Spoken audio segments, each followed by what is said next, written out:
bienvenue dans une nouvelle vidéo du blog vivreavecmoi.com, la simplicité au quotidien. Aujourd'hui, le sujet de la vidéo, en fait, on va comme faire un retour sur les 3 dernières années de minimalisme. Pour faire court, mon nom c'est Vicky et en 2015, j'ai commencé un cheminement vers le minimalisme après avoir été endettée de plus de 16 à 18 000 $. Donc depuis le temps, j'ai tout remboursé et je voulais vous dire en fait les 10 choses que j'ai recommencé à acheter malgré le minimalisme. La première année, j'avais fait un article de blog qui est depuis ce temps-là le plus populaire sur le blog. Puis c'était tout ce que j'avais arrêté d'acheter depuis que j'avais commencé le minimalisme. Donc là, ce matin, je suis retournée à travers cette liste-là pour voir s'il y avait des choses qui avaient changé. On dirait que je me permets quand même une certaine liberté que je me permettais pas avant, parce qu'avant j'étais vraiment obsédée par rembourser mes dettes. Tandis que maintenant, je m'assure d'économiser 1 000 $ par mois, puis tout l'excédent, l'excédent, il en reste pas tant que ça après ça, mais ça fait quand même en sorte que je peux m'offrir des petits plaisirs. Par contre, moi, c'était tellement important de rembourser mes dettes le plus rapidement possible que oui, c'était une obsession. Heureusement, depuis que mes dettes sont remboursées, je me laisse une petite liberté tout en gardant mes valeurs minimalistes et maintenant je consomme à la légère. Donc c'est parti pour la liste des 10 choses que j'ai recommencé à acheter malgré le minimalisme. Donc la première chose, et puis il y en a sur la petite table ici, eh bien c'est les bougies. J'ai recommencé à acheter des bougies et la raison derrière ça, c'est que je me suis rendu compte que j'adorais. Si vous connaissez le Hygge, le Hygge, lorsque c'est écrit, c'est vraiment, les chandelles en fait ça apporte vraiment un effet cocooning, puis ça sent bon, puis je trouve que ça met une petite ambiance. Puis moi, avant le minimalisme, j'étais vraiment une grande fan de chandelles, mais j'en avais trop. Des chandelles Bath & Body Works, là, je n'avais comme une vingtaine que j'utilisais pas, qui étaient dans une armoire. Donc là maintenant j'ai recommencé à acheter des chandelles, mais de façon modérée. Ensuite j'ai recommencé à acheter plus de vêtements. Dans la deuxième année de minimalisme, il y avait un journaliste qui m'avait interviewé, puis on avait regardé ça ensemble, puis j'avais consommé environ pour 600 $ de vêtements dans une année. Là je vous dirais que je pense que ça l'a doublé ou triplé le montant environ, là, je pourrais pas dire, je calcule pas ça à la lettre. Puis en fait pendant 2 ans et demi, 3 ans, j'ai pratiquement arrêté complètement d'acheter des vêtements. Donc tous mes vêtements se sont comme usés, je me suis tannée des vêtements, etc. Donc là je suis comme en processus de refaire un peu ma garde-robe. Aussi j'ai vieilli, ma réalité a changé, je suis passée d'étudiante à adulte qui travaille. Donc, tu sais, ça fait plein de changements dans la vie quotidienne qui font en sorte que j'ai eu besoin de renouveler ma garde-robe. Mais encore une fois, c'est toujours modéré et j'essaye d'aller vers des entreprises qui ont des bonnes valeurs ou qui redistribuent à la société ou etc. Donc, j'ai recommencé à acheter des vêtements sur une base plus fréquente qu'avant. Une autre chose que j'ai recommencé à acheter, c'est des produits pour les cheveux. Puis si vous me suivez sur Instagram, vous avez sûrement vu ça passer. J'ai vraiment un problème avec mes cheveux, mais là, ils s'en viennent pas trop pire, là. Mais pendant les 3 années de minimalisme, j'ai vraiment remarqué que j'ai perdu des cheveux, que mes cheveux étaient vraiment rendus comme moins beaux, plus grichous, pas en santé. Je relate peut-être ça avec le shampoing Lush, mais tu sais, il n'y a rien de scientifique là-dedans, puis je le sais vraiment pas. Mais il y en a plusieurs d'entre vous qui m'ont dit que ce shampoing-là, il était comme salé, ce qui aurait pu faire en sorte que ça allait assécher mes cheveux et que ça les ait affaiblis au cours des années. Avant, j'avais vraiment des beaux cheveux, puis tu sais là, j'ai pas l'air en santé à cause que mes cheveux sont grichous puis que j'ai vraiment perdu de la densité. Donc bref, ça c'est quelque chose que j'ai recommencé à acheter. Une autre chose que j'ai recommencé à acheter dernièrement, c'est du savon à lessive liquide. Donc ça, c'est sûr que vous avez vu ça passer. Pendant longtemps, j'ai fait mon propre savon à lessive maison avec 3 ingrédients. Je l'utilise encore, cette recette-là. Par contre, j'ai recommencé à acheter du savon liquide naturel, dans le fond au supermarché, mais je l'utilise comme pour laver les serviettes ou tu sais, pour laver les draps de lit. Par contre, mes vêtements de tous les jours, je continue d'utiliser l'ancien détergent là, en poudre que je fabrique moi-même. Je mettrai un lien dans la description si ça vous intéresse. Mais ça, c'est quelque chose que j'ai recommencé à acheter parce que je trouvais que le savon que je faisais moi-même à la maison, il manquait comme une petite affaire là, pour vraiment nettoyer en profondeur. Donc, j'ai acheté le détergent liquide que j'utilise une fois de temps en temps. Une autre chose que j'ai recommencé à acheter, et ça, c'est cette semaine que j'ai recommencé, c'est le dentifrice de grande marque. Donc moi avant j'étais comme j'utiliserai plus jamais de dentifrice de grande marque, je vais juste utiliser des trucs naturels, du bicarbonate de soude avec l'huile de coconut. Eh bien ça s'est tout reviré pour moi, c'est mon expérience personnelle. Si jamais vous vivez autre chose avec les dentifrices naturels, c'est pour vous. Dans le fond j'ai remarqué, parce que là ça faisait 3 ans que j'utilisais du dentifrice naturel, puis là j'ai remarqué que mes dents, ils étaient comme tout le temps rugues. Tu sais, qui est comme un effet sablé un peu. Puis il devenait sale vraiment vite dans la journée. Puis ça, moi, ça m'était jamais arrivé. Moi, j'ai tout le temps eu les dents comme super douces. Puis, tu sais, j'avais jamais cette sensation d'avoir des dents sales. Donc, je relie vraiment ça aux pâtes à dents naturelles parce que depuis que j'ai recommencé à utiliser la pâte à dents de commerce d'une grande marque, j'ai vraiment l'effet des dents lisses puis propres puis mais tu sais les dentifrices naturels là, je dis pas que ça a rien de bon. Je suis allée chez le dentiste puis j'avais 0 carie puis c'était juste ce dentifrice là que j'utilisais. Donc je dis pas qu'il est pas bon, je dis juste que pour moi, j'ai l'impression que à la longue ça venait comme trop abrasif pour mes dents peut-être. Donc là c'est pour ça que je suis revenue à un dentifrice de grande marque. Mais ça peut changer encore dans la prochaine année. Donc c'est à suivre. Une autre chose que j'ai recommencé à acheter, c'est du maquillage. De manière générale. Donc dans l'article que je vous ai parlé, ça disait que j'utilisais plus de maquillage du tout de grande marque. C'était juste du maquillage avec des ingrédients naturels, etc. Là, ça a changé au cours de la dernière année. J'ai recommencé à acheter un petit peu de maquillage, mais encore une fois, c'est de manière modérée.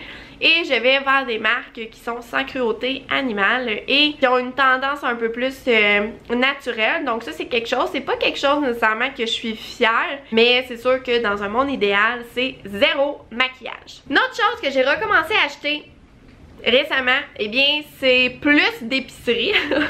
Si vous me suivez sur la chaîne YouTube depuis un petit temps, vous savez que je faisais des épiceries à 20$ par semaine.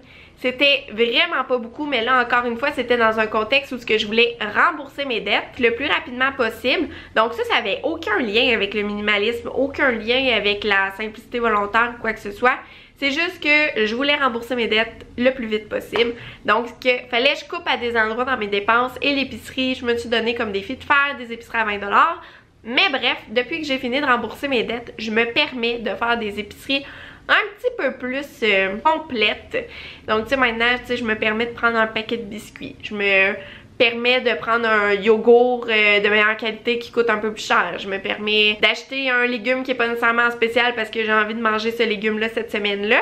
Donc ça l'a changé. Donc maintenant, j'achète plus d'épicerie, mais je garde encore mes valeurs de cuisiner tout ce qu'on a, de faire le moins de gaspillage possible. Une autre chose que j'ai recommencé à acheter, c'est les déodorants conventionnel. Donc moi pendant des années j'utilisais comme le Lady Speed Stick là, qui est un anti-sudorifique.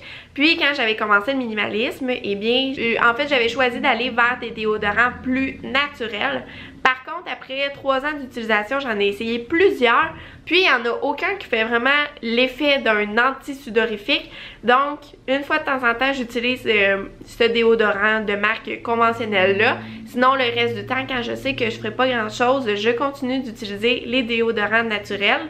Donc c'est comme de faire un équilibre entre les deux. Mais là encore c'est mon expérience personnelle. Je sais qu'il existe plein de modes de pensée par rapport à ça. Il y a des filles qui vont rien mettre pendant 6 mois puis après ça ils vont être corrects, ça sentira plus. Que si tu deviens vegan, tu sens plus tant que ça. Mais bref, chacun prend ce qui fonctionne pour lui. Pour moi j'ai trouvé que c'était ça qui convenait le plus pour moi. Donc tu sais j'en rachète mais c'est comme un par année, c'est pratiquement j'utilise pas tant souvent. Donc c'est de faire un équilibre entre les deux. Une autre chose que j'ai recommencé à acheter cette année, c'est du matériel de camping. J'en ai parlé je pense quand j'avais fait une vidéo qu'est-ce que j'avais acheté pendant le mois, au mois de mai 2018, quelque chose comme ça. Donc le matériel de camping c'était vraiment pas dans mes priorités de dépenses, surtout que ça prend de la place pour entreposer tout ça. Donc ça c'est quelque chose qu'on a recommencé à acheter parce que on va souvent faire du camping pendant l'été, puis ça prend quand même une base pour être confortable, pour avoir le matériel nécessaire pour passer un bon séjour quand on va en camping. Donc ça c'est des choses que je n'aurais pas achetées avant mais que je me suis permis cette année. Une dernière chose que j'ai recommencé à acheter malgré le minimalisme, et c'est des cafés dans des cafés. Dans le fond, tu sais, les cafés qui viennent dans des tasses en carton ou quoi que ce soit. Avant, pendant le minimalisme, puis pendant que je voulais rembourser mes dettes, j'en buvais, je pense, un par année. Et j'avais coupé ça entièrement de mes dépenses, je voulais plus en acheter du tout, ça coûtait cher, etc. Tandis que là, maintenant, ce qui arrive, c'est que dans ces cafés-là, ils ont la machine à expresso ou ils ont dans le fond la machine qui fait en sorte que ton café, c'est vraiment un café qui va être vraiment bon puis qui va goûter la qualité. Tandis que nous, ici, acheter une machine à espresso, ça coûte énormément cher. Là, je pense que ça peut varier entre 1500 puis comme 5000 $. Ou encore, tu sais, il y a les machines à capsules individuelles qui existent aussi. Mais en plus, là où on est, c'est vraiment petit comme appartement. Donc, on n'aurait tout simplement pas la place de mettre ça. Puis, du café, j'en bois pas tant souvent. Donc, tu sais, c'est de faire des choix. Donc, je me dis que d'acheter un café dans un petit café du coin une fois de temps en temps, c'est pas si mal. Donc là, dans le fond, je suis retournée sur l'article que j'avais écrit il y a 3 ans, que c'était tout ce que je n'achète plus depuis que je suis minimaliste la première année.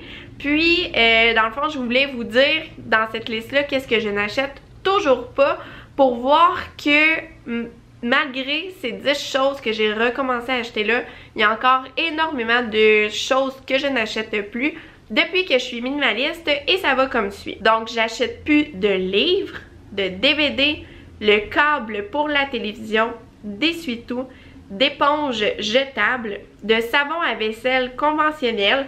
J'ai acheté un gros bidon de liquide à vaisselle écologique, biodégradable, etc.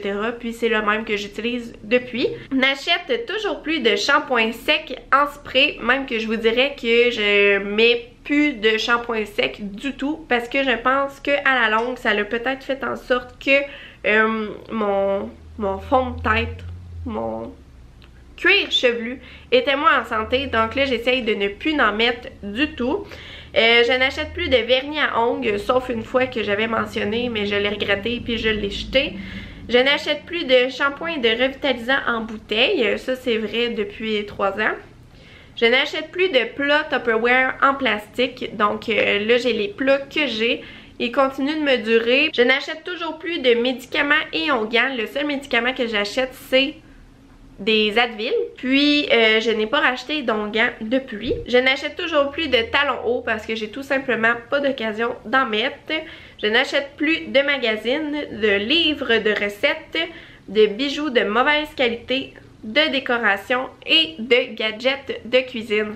Donc là, c'est sûr qu'il y a plein d'autres choses que je pense pas que je n'achète plus, mais sinon, de manière générale, je voulais vous donner une idée de ce que je n'achète plus et qu'est-ce que j'ai recommencé à acheter depuis récemment. Voilà, je voulais vous faire une mise à jour par rapport à ça. J'espère que vous avez aimé la vidéo. Si c'est le cas, n'oubliez pas de cliquer j'aime. Ça va me donner un gros coup de pouce et je vais savoir que vous avez aimé ce genre de vidéo. Aussi, vous pouvez aller voir le blog sur Instagram et Facebook. Je publie à ces endroits pratiquement, pas quotidiennement, mais presque. Et aussi, n'oubliez pas de vous abonner sur la chaîne YouTube si ce n'était pas déjà fait. Et n'oubliez surtout pas d'activer la cloche parce que je n'ai pas d'échéancier sur quelle date publier. Donc souvent c'est le week-end, mais des fois ça peut varier. Donc activez la cloche pour être sûr de ne rien manquer. Donc merci beaucoup tout le monde, on se revoit dans une prochaine vidéo. Bye!